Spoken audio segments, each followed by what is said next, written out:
video for the OOP assignment, and I'm just gonna, I guess, talk about a bit parts of my game and what I learned from it and all that kind of stuff. So I did a project with 200 people, and it was great.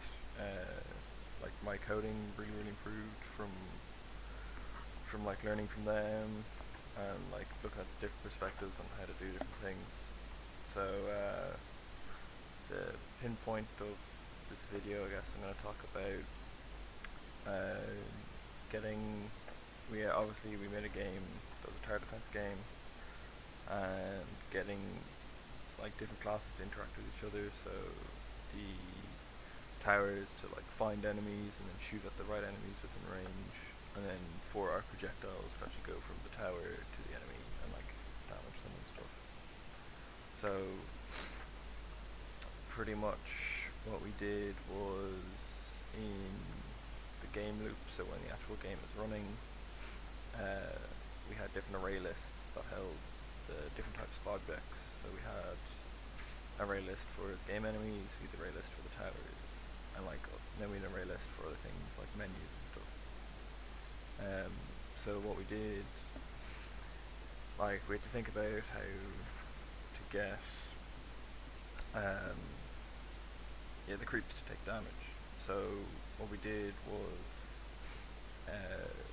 like every object has an update method, and the reason why we had to make them, like, we could have had them all loading in at once, but we needed the towers to have a special method called calculate targets.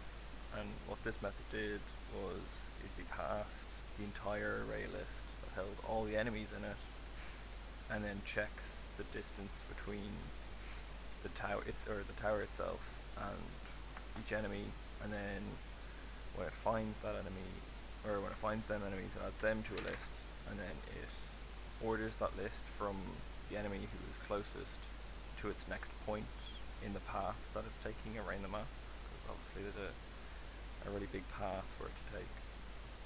The tower then begins to shoot, starting with the first person on the list, the person who was closest to their next point, and then it creates a projectile object. We did a lot of like debating on how we were going to do our projectiles in this. So the big problem we had was like, you know, if we had the towers just shooting like at the creep, like how would it detect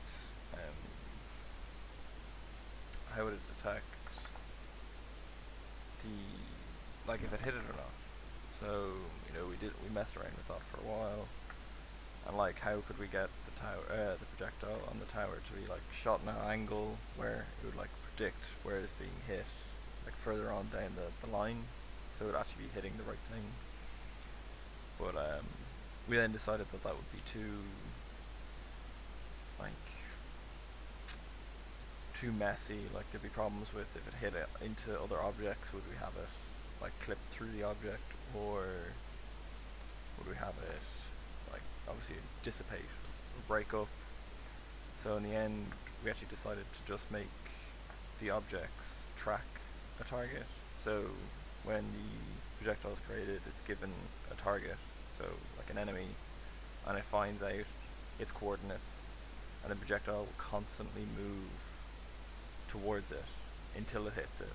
So it needs to get pretty much, its midpoint needs to get within the speed, like, so the projectile, let's say, moves at like 10, it needs to get within like approximately 10 of its target, and then it's hit the target, and that applies the effects to the enemy. So it reduces health, or it slows it down, or stuff like that.